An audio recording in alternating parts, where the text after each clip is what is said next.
Ross Chastain used the wall all the way around this racetrack. Logano has been the class of the field. Check out the big brain on Brad. Yeah, I need to change my underwear. With practice and qualifying done from the hills of Sonoma, Brian and I are in to break down everything that was practice, what we learned from qualifying, and build some lineups. As you may or may not be able to tell, Brian and I are in new locations. He's actually sitting about 5 feet that way. We are recording this in a single hotel room. So if you get any weird, like extra sounds or weird echoing, maybe that's probably the why. But this is what we get to do. I'm sitting on a chair that is definitely broken. Brian is pudge strung from too much sun. I'm not sure, but we had to give the people the content they needed. Brian Twining, how the hell are you? I mean, obviously, you know how good I am today. As you said, I'm like on another planet. No, yeah, it's just kind of funny the way that we have this set up here right now. Kyle and I took about 35-40 minutes to finally get this thing going between fighting with the hotel internet and then my computer clearly not wanting to cooperate and Kyle having to take the reins because this old man was about to smash his technology. But yeah, we saw some interesting stuff in practice. There's a good discussion to be had about what we saw with the differing speeds and the groups. And, that's going to play a major factor when you look at the odds board. And I don't think the sports books are really factoring that in as much as they probably should. And of course, Shane Van Gisbergen, just what else is there to say? Yeah. So obviously we saw practice, we saw qualifying, we saw one hell of a duel between him and Connor Zilic in the Xfinity race. But it was a fun little Saturday, and obviously we get to go back again tomorrow and do it all over again from the media center. Very excited about that. It was quite an adventure getting over there and figuring out where to get our passes and stuff that probably nobody cares about. So let's bring up the screen here, and we can go through it. As always, make sure you check out our friends over at Win the Race. They're doing 40% off, $30 a month. Discord is incredible. The information is incredible. The sims, the odds, the numbers, everything. If you have yet to do so, make sure you smash that like button. Make sure you hit subscribe as we kind of go through this. I don't have all my screens with me, so please bear with me if the transitions are not as seamless as possible. That being said, Shane Van Gisbergen, 12,500. The next guy, Kyle Larson, 10.5. Tyler Reddick's 10.3. William Byron's an even 10K. We're going to have a real decision to make with SVG, just considering how expensive he is and what other options we can convince ourselves are worthwhile. But he looks like an absolute rocket. He didn't even have his perfect qualifying lap and was still significantly faster than everybody. Seemed kind of annoyed with his car despite being incredibly fast, and gave Connor Zilic all he could handle. And honestly, if they weren't teammates, maybe that goes a little bit differently. But I guess if we're just going to start at the top, is SVG in play given his price tag, given that we're not with less laps, less for the race? Does he is he the dominator you need? We had this discussion last week in Chicago, and traditionally when you go to road courses or street courses and the laps are limited, it's hard to play the pole sitter just because of stage flipping and guys having to run in the middle of the pack to maybe get back to the front. But he proved it last week. He was probably the guy you needed in your lineup if you wanted to cash anything significant. And are you going to bet against Shane Van Gisbergen this week? I'm not going to. So yeah. Well, and it was weird too because we kind of had the discussion, and then McDriver was awesome for a stage and a half. And we're like, was that the wrong move? And then obviously SVG ends up getting to the front, dominating the race, and absolutely being the guy you need. And it sure feels like we're kind of heading there again. Um, but I guess we'll see. Once again, could you convince yourself that fading SVG might be the move depending on salaries? I don't hate it. I don't know that I love it. I don't know that that's something we'll end up doing ultimately. I think we'll see if we can get to some better options, but we'll have to kind of work through that as we go. With the next trio, Larson, Reddick, Byron. Obviously, Byron was the only car to kind of stand out and be kind of what the group two drivers were doing in terms of speed, in terms of lap time. Do you trust what you saw? Do you actually think he's maybe a little undervalued? I haven't made a ton of bets as actually only made one bet post qualifying. It was on William Byron. There was 16. I grabbed that when the odds reopened. But I guess, are you as optimistic as I am? Is he a pivot that you think could make some sense? And do you trust what we saw in Group One in terms of what we saw from Group Two and him actually being on par with those guys? Yeah, I do think that William Byron's speed will translate from Group 1 to Group 2, something we kind of saw last week too with McDowell, who went out earlier in the running and then wound up actually being amongst the fastest cars on track for qualifying and then also in the race early on. So Byron, of the guys in the first group, definitely a legit contender this weekend. And as you said, the reopening number at 16, yeah, that's a fantastic spot to get in at. I don't know if I'd get there at 10. I don't know if I'd Yeah. get anywhere on anybody outside of Shane, but it's going to be hard to pivot off of Shane and DFS too. Yeah, we'll have to talk about outright odds because it kind of feels like, a fool's errand, like much like last week, trying to bet anyone not named SVG to win, but also his numbers are so short that it feels gross to get there. What about the Chase Elliott, Ty Gibbs, Michael McDowell, Christopher Bell group? We got 4 more drivers that make up the 9K range. Do you have, once again, Ty Gibbs is sort of interesting, sort of a dominator, but not really. And then we have Elliott, Bell, and McDowell, who are kind of in that 10 to 15 range that all, in theory, have upside, but didn't show us everything we wanted to see. Obviously, McDowell is in Group 1, was kind of frustrated with the way his car performed, but seemed to think that they can kind of cobble it together and make the tweaks they need to be relevant on Sunday. Do you have any interest in those 3 drivers from a DFS perspective? Yeah, I definitely think that McDowell is. You can't just discount him coming off of Chicago, where he looked like maybe the only guy that could contend with Shane. And just him qualifying 15th, I'm not really worried about that because when you look at the qualifying speeds, 11 of the top 13 guys, maybe even 12 of the top 14 are Group B drivers. So clearly the track sped up for the second group, and you even saw it in practice. And with McDowell being the second fastest guy in the first group, and as you talked about, we talked to him after his qualifying run. He seemed to kind of have an idea about what they need for the car, and this is a guy who he knows like these are his Super Bowls in terms of trying to get a win and get into the playoffs. So yeah, I still like McDowell. I think a lot of people might be put off based on his practice numbers, but as I said, if you're only looking at speeds, that's going to be very what's the word I'm looking for here? It's not true to what the actual like running order is going to be on Sunday because of the 2 different groups. Yeah, and if you're just putting your groups together and going, okay, who had the fastest lap times, and then kind of cobbling it together that way, I think you're gonna be kind of frustrated with the way your lineups comes out.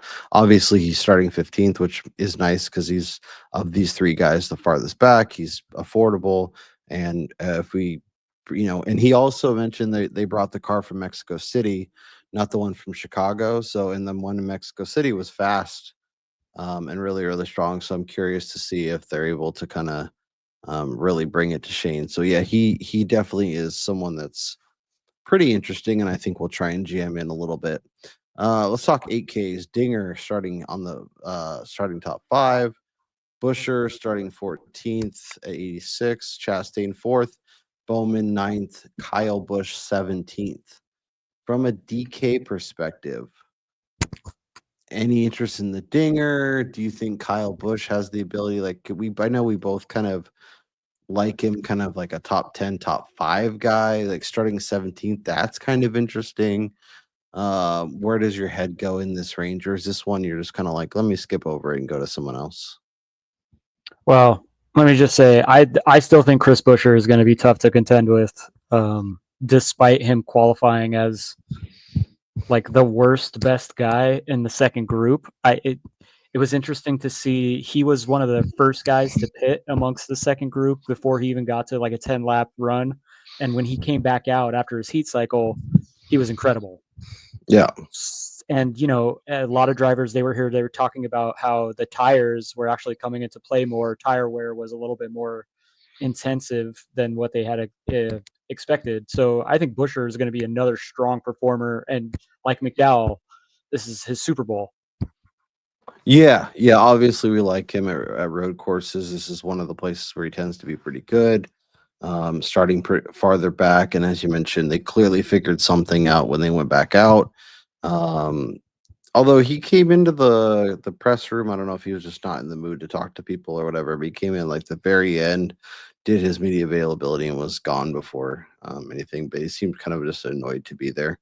But yeah, I'm optimistic about him. I think his upside is definitely high, and has the ability, if you want to get in on him, jump in and make him piece of your core, because I think he's incredibly compelling. 7K, Chase Briscoe starting on the front row, which sure. Denny Hamlin starting 16th, Ryan Blaney 7th, Austin Cindric 24th, Logano 22nd, Me Amigo 19th, Carson Hocevar 23rd. Do you have any interest in Hamlin, Cindric, Logano, Suarez, or Hocevar as guys starting farther back that could potentially move forward? Maybe not be race winning contenders, but be conversation for maybe like a top 5, top 10, where they do enough from a DK perspective that they're useful, and at their price tag actually make a lot of sense. No, Yeah. I guess is the short answer. I mean, how do you trust Cindric or Logano when they seem to show speed, but they can't finish races? I think Denny, surprisingly, is maybe the most intriguing, just because he's going to try to just maximize his result. He's not going to worry about trying to win the race. He's just going to try to strategize for the best possible finish, which could mean another top 10, top 8, 7th place. And you're getting a bit of a discount on one of the best drivers in the series, maybe not on road courses. And then Briscoe, you're not playing him from this front row. Logano is kind of interesting, given he's the ability to get weird strategies, make the track position stick, and be useful. And at a place where leading a bunch of laps and all that kind of stuff isn't quite as necessary. It's really more about, can you move forward? Can you keep that track position? He's somewhat interesting, given where he's starting, starting 22 at 7,200. I think there's opportunity there, but yeah, no one's like super compelling or super sexy. And Austin Cindric was supposed to be a road course guy, but I mean, that's just clearly not in the cards, at least at this point. Let's talk the next range. Bubba Wallace, Ryan Preece, Brad Keselowski, Todd Gilliland, John Hunter, Zane Smith round out the 6K range. I will once again ask you, if we're skipping over most of the guys in the 7s, are you getting in with any of the guys in the 6s?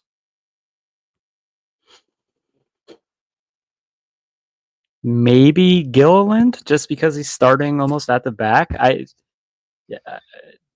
I mean, Ryan Preece, he's probably already at kind of where you would expect him to finish at a place like this, because Sonoma is a lot more traditional in the sense of being a road course. And if you're not good, or if you're not considered amongst like the top half or top third of the field, this is kind of where you're going to run. You're going to run mid-teen. So, I mean, you're looking at a cap placement differential on him in just a couple of spots. And then, you can't trust Brad Keselowski. You can't even run through practice without spinning. No.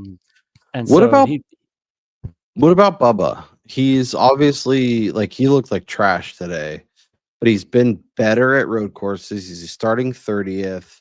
He's He even obviously said though in the media center, like this, he's had trouble here. yeah.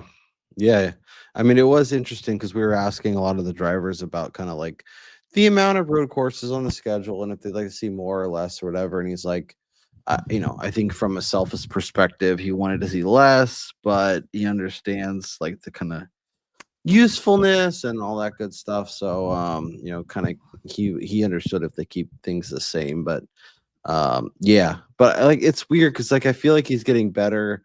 Um, and Reddick pointed out that he kind of stunk at road courses and has obviously gotten much better. So hopefully Bubba can glean some stuff that helped Reddick improve. But I don't know, starting Yeah. 30th, I think there's potential there.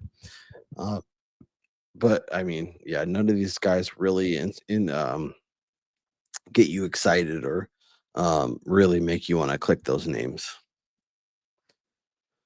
So let's keep on scrolling, and because if we're gonna get invested at the top, which I'm sure we're gonna want to do, we have to figure out where we're gonna go. And I honestly, Noah Gragson, Justin Haley, Cole Custer, Eric Jones, Austin Dillon, Ricky Stenhouse, Josh Berry, Ty Dillon, Riley Herbst, Cody Ware, and Legatron herself. Interesting group. I mean, it really feels like a week where if we don't love 7s and 6K guys, outside of maybe a name or two, we have to go stars and scrubs, which I kind of am here for. Yeah, despite what we saw in practice, I still think that Austin Dillon is kind of a sneaky play this week because he's traditionally finished in the teens, like low teens here at this track. And even if Yeah. he can get inside the 20s, starting 33rd, I mean, you're getting 10 spots at 5,300. Yeah. And as jokingly as I was saying it in the media center today, Catherine Legg, like lock her in on DFS.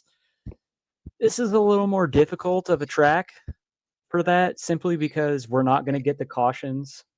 Or, well, I mean, we had the cautions last year, but we're not going to get the massive pileup that we saw in Chicago where it took out Yeah. 6 guys all in one swoop. So it's going to be harder for her to move up just by running her own race. Yeah. Well, even like today in the Xfinity race, there was like no cautions for incidents. It was only cautions for stage breaks. So, Yeah. we could very easily see that. Cole Custer is somebody that I feel like I traditionally gravitate towards at road courses, but I feel like he's just kind of been trash. Yeah. We tried the Custer train, I believe it was in Mexico. Like everyone was kind of excited to play him because he looked good and in practice. Obviously, he finished 8th there, but I mean, when you look at his finishes this year, I mean, that page just says it all. 33rd in Chicago, 19th before that, 22nd, 8th. Like he's just all over the place. I don't know how you trust that team. And then at a track that like Sonoma is difficult with the changing elevations and the brake zones and tire wear looking like it's going to actually play a bigger factor. So I have a hard time trusting a guy who had a shot in Cup, then had to go back to Xfinity, back in Cup, driving for a one-off team that still kind of considered like one of the lower teams. They're probably even below RWR right now. So yeah, I don't know. What's his ceiling? A 20th? Yeah, I mean, probably. Like, he's ran in the Cup car twice here, obviously, with SHR. Started 6th in 22, finished 21st, started 23rd, 21, finished 20th. Obviously, a little bit different ride. The repaves makes things interesting, but yeah, it's just like, I don't know. Like, I don't feel good about clicking about 80% of these names, so we're going to really have to make some decisions. So I guess Look, I would rather play Ty Dillon than play Cole Custer, as gross as that is. it's pretty gross. It's pretty gross. I think both Dylans are not horrendous. Maybe Noah. Man, I don't know. All right. Well, I guess let's try and build some lineups. What I'm gonna do, because I think we both are sympathetic on a couple names. We're gonna put Legatron in. We're going to put the Gilly Gang in and see what that does for us. Okay. SV Jesus. Yeah, let's do it. All right. So that gets us like 88 left per final 2 spots. Chris Buescher. Okay. And that gets us to 9K for, oh no, wait, we still have 2 more spots. So 9K per spot.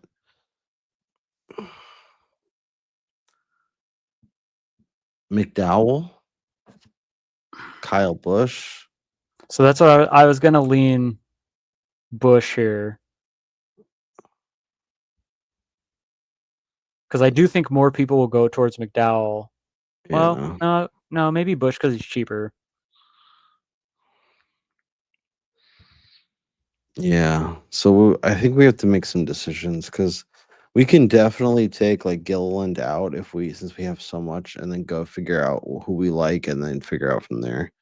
Like I almost want to do this, and that still gets us to 92, and then Chris Bell. I don't know. Look, Christopher Bell, I have him marked down.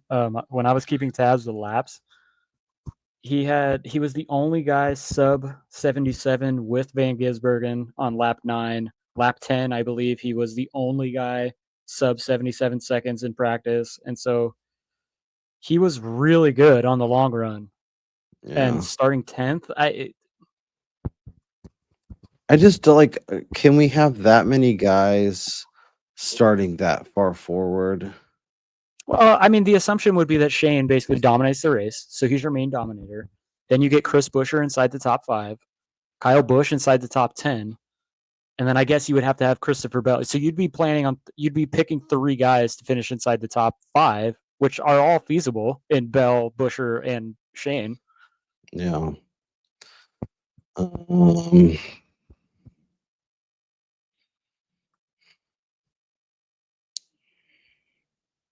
Yeah, I don't know. I mean, it doesn't feel great, but sometimes that's yeah. But like the names that would make sense, like Custer, Gregson, do you trust Dylan. Gregson to get around this track? No, I don't the trust entire any of day? these guys. They're all starting farther back, and we need them to move forward. But I don't know. It seems like a massive uphill climb, and I don't know. Do you trust any of them to come in at like a decent ownership? I don't know. Bell seems fine. I don't love this lineup, but like you said, sometimes it's the grossest lineups that make us feel that ultimately end up getting us where we want to be. All right, I'm gonna create another one. In this one, we're gonna skip Austin Dillon. Shane. Okay, that's fine. We're gonna skip Shane and go with William Byron as our dominator. Austin Dillon. Let's put Ty Dillon in there too. Double Dillon. Let's put What a Bubba in start. there. I mean, I don't hate going with Kyle Larson here. Okay. Yeah, I like that. Well, Hendrick combo. That gets us 12-3. So I'm gonna take Ty out just for now. We'll see what we end up doing. So we can go stars and scrubs here. We can go a little more balanced. Kyle Busch, I think, is in play. I don't know. I'm not doing. Denny is like a little too close to the front. Like I could see if you want to get a little frisky with him. Daniel Suarez.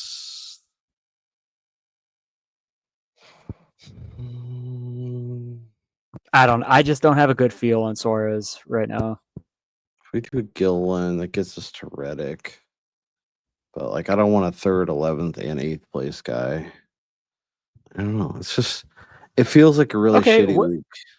I know this is kind of, different from what we normally do, but what if we just do Larson and Elliott and Byron? Hey, when you go back and you watch this race last year, HMS was dominating. I mean, they had like all 4 cars all 3 of the 4 cars at one point were running inside the top 6.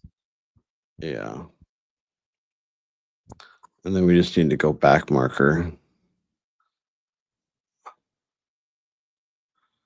Cindric, Logano. I'd probably rather play Dillon because he gets you 10 more spots. Yeah, but then we have 1,000 left. So we should upgrade maybe Bubba. What's Bubba get us up to? Kyle Busch? Or do you want to Bush is going to be much more competitive. Or do you want to go upgrade the Dillon spot to say no? Yeah, there's really you'd have to go Gregson or Yeah. Okay, let's try Kyle Busch. This is kind of fun. We can be a little more chalky when we don't have to go to the SCVG route. God, this is gonna sting tomorrow. Let us know down in the comments who's the names that are dropping or that are like standing out for you. Because it feels like a week where the way you traditionally build, and maybe you just don't overthink it. Like guys like Custer and Gregson, who you might traditionally not go to, become names that just make sense because of where they're starting. But okay, hear me out. SVG, Almendinger, Busher as a start. yikes.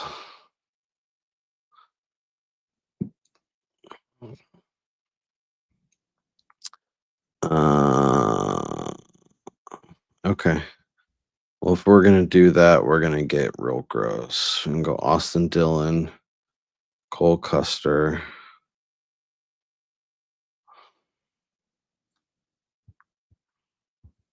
Man, it's just like, do we just not spend money this week? Like, I don't.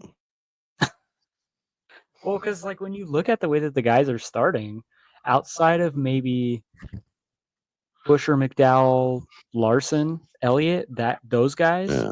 is there anybody that's starting further back in the field that you could see potentially competing for a win? Probably not. No. And so you're throwing darts on everybody else to get placement points, which are never guaranteed. Yeah.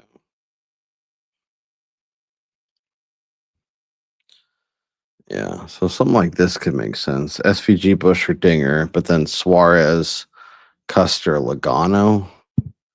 Maybe we get rid of Suarez, go Bubba. And then maybe we even do, instead of Custer, we go Gregson. Ugh. At least I know it's not like, but like, I don't know. The difference between Custer and Gregson's minimal, but you just want a back marker ish. Yeah. And I get 5 more spots with the Gregson.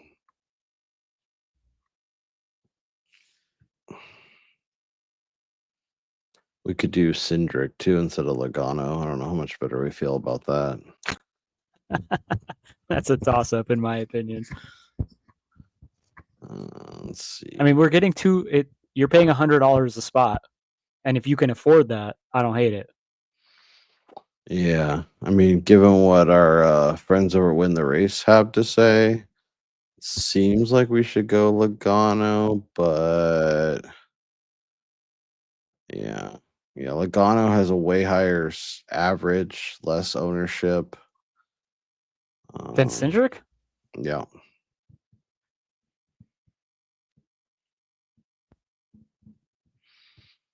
All right, let's sort by average ceiling and see who gets us.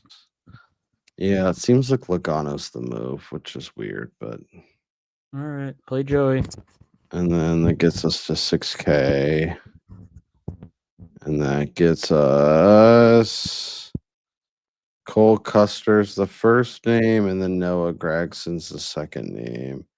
Gregson's like 19, almost 20%, and Custer's less. So we're gonna do Cole Custer, and it's gonna feel gross. We're probably gonna throw up a little bit, but you know what? Maybe it'll be just the ticket. That's Okay. disgusting.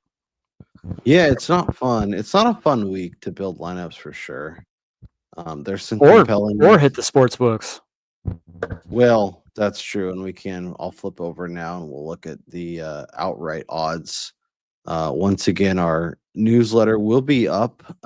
If you have yet to subscribe to that, aoppodcast.substack.com. Once again, aoppodcast.substack.com. I'll actually pull up our current card so you all can see what we had from before, and then we'll figure out if there's going to be any ads posts, because like Brian said, it's not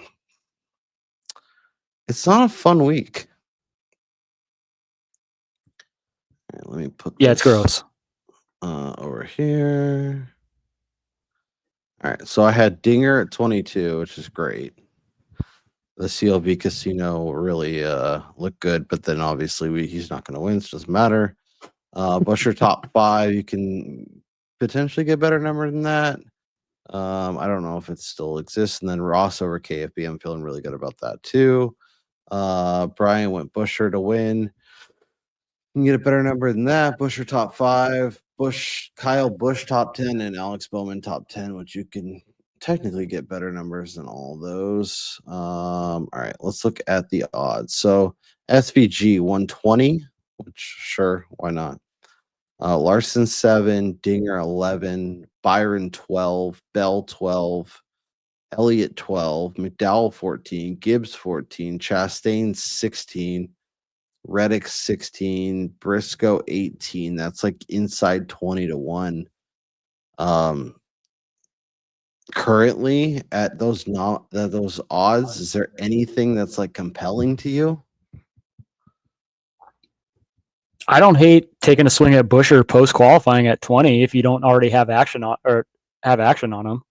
Yeah, I'm not touching anybody else. And like Byron, we talked about, to begin, but at 12, I can't get there.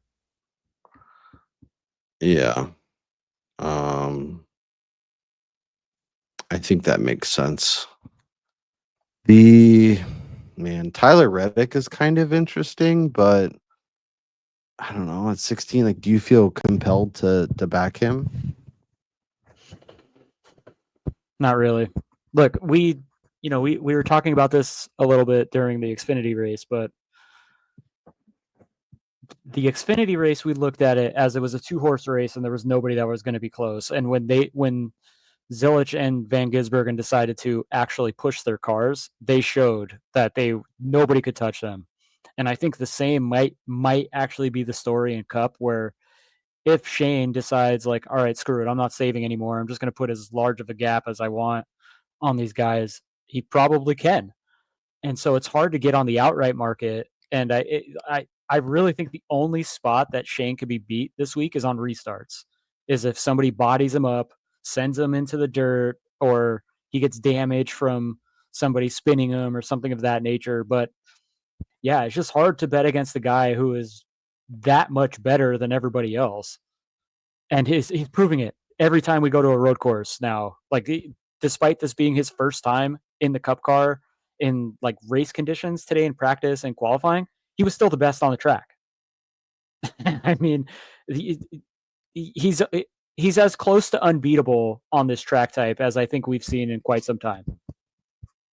Yeah, no, I think that's all completely fair. I guess my question to you then is, if he's clearly that good, let's start with this. Is there any names, like if you had to create a short list of guys that could actually race with him, potentially contend with him and beat him, is there like 3 names? Like Busher, I think is sort of interesting. We've seen McDowell at points. I obviously like Byron. Dinger is compelling, but not nearly as much at the current price. But I guess if you had to make a short list of guys that could race with him and actually beat him, who would be on your list? I do think Dinger falls into that category because I think we're now in a situation. Something else we were chatting about is the guys that are competing for a championship. I think they're far less likely to physically battle with Shane on the track to risk themselves losing points in the championship battle. Whereas a guy like Allmendinger, a guy like McDowell, a guy like Busher, who he's in the playoff hunt, so maybe early on he goes for stage points, but if he's there at the end, we've already seen him be able to beat Shane at Watkins Glen last year. So if you were to ask me if there's one guy in the series, clearly I'm going to take the 17 first. And then Allmendinger again, like him too, fighting for a playoff spot at the very end of the standings. But if he has a shot to win, you bet your ass he's going to send Shane into the dirt or send him off track for the win on a road course. Like this is these guys' chance to lock in a playoff spot. And so they're much more willing to do what is necessary, I guess you could say, for the win than other guys that are secure in their points or, with wins already. The only guy that I do think that it kind of teeters in between the two is probably Tyler Reddick, who, he's fairly comfortable in the points at the moment, but he's also still looking for a win. And so, it'll be interesting to see if he's there at the end, if he's actually willing to do what has to be done with Shane. But yeah, it's a very small amount of people. Like, I don't think Larson would bother. I mean, obviously, I think Larson could win just based on speed, but why sacrifice a good finishing result when you're currently fighting for a regular season championship, when you can just finish second and get a ton of points and maybe extend your lead on the next guy in the standings? Yeah, I think those are all great points. I think, to your point, Busher makes sense at 20. I think Reddick makes sense at 16. Obviously, if he was like 10, 12, I would have no interest. But given that he's 16, given we know what his upside is, maybe he has a good day. I don't love a lot of these names. Like, no interest in Gibbs, which I know. I mean, I didn't even mention Gibbs in the category there, but until he wins a race in the Cup Series, it's hard to put him in the same category as guys who have won in the past. Yeah. So if we work under the assumption that we think SVG is probably like not unbeatable, but like clearly the huge favorite for a reason, is there any names where you're trying, like, I want to get exposure to this guy on my card? I don't know exactly how at this point, but there's definitely going to be an opportunity for me to back them somehow. Yeah, I still think Busher is probably the first guy that I'm looking at, especially with his numbers floating a little bit post-practice and qualifying, which I think is a little bit of a mistake by the books, just based on what I saw in practice, which I'm not a scientist. I can't tell the future either. So clearly I don't know if maybe he's not as fast and maybe the numbers fooled me, but I like Busher. I think Christopher Bell, I mean, he's 12-1. It's not like he's sneaking up on anybody, but if there's anybody that could be in here and be fighting for a top 3 and have the quietest day possible that nobody is really talking about, it's going to be the 20 team. So he's somebody that I'd be kind of looking at, maybe top Toyota, top 5 markets on him, because most of the numbers too are going to be a lot longer than what you would normally see on these guys because of the handle and the hold that books are having to place on Shane's numbers. Yeah, it sure feels like we're going to see a repeat of Chicago where Shane is the guy and then there's a bunch of Toyotas, because like Reddick, I think you can make a compelling case for top Toyota, as you mentioned with C. Bell. There's a lot of talk there. Gibbs could be interesting, and then kind of everyone else. But the Hendrick guys, like you mentioned when we were talking DK, have been awesome here, and a real potential for them to be really good too. Like I said, I grabbed some Byron at 16. I thought that number made no sense at the time. I don't know that I really think he can win. Like, obviously I do. He was fast. He was great in stage 1, but like, I don't know. Ultimately, if SVG wants to step on the gas, I don't know if anyone in this field is going to be able to keep up with him like Connor did today. But and then real quick, I did want to add something else that McDowell shared with some of us in the media center when he was doing his like post qualifying little bullpen session. He mentioned how the track conditions and just the way it was racing kind of caught them by surprise. And I have a hard time believing he was the only driver that probably is in that situation. So clearly, I think a lot of teams are going to be making adjustments overnight. So some of the numbers that we saw in practice may be completely useless with guys making adjustments and setting up for what the track actually is versus what they thought it was going to be. yeah, I think that's a phenomenal point. So it could be an opportunity where when we're live betting, we can try and find some potential values, but I don't know, it might be climbing uphill. So Brian and I are going to get ready here once we wrap this up to start working on the newsletter. We will have our full betting card on there, specific DFS write-ups, best bets if we can find them. We'll be scouring the web looking for opportunities. So make sure you check that out. As Kyle has to go drink another cup of coffee.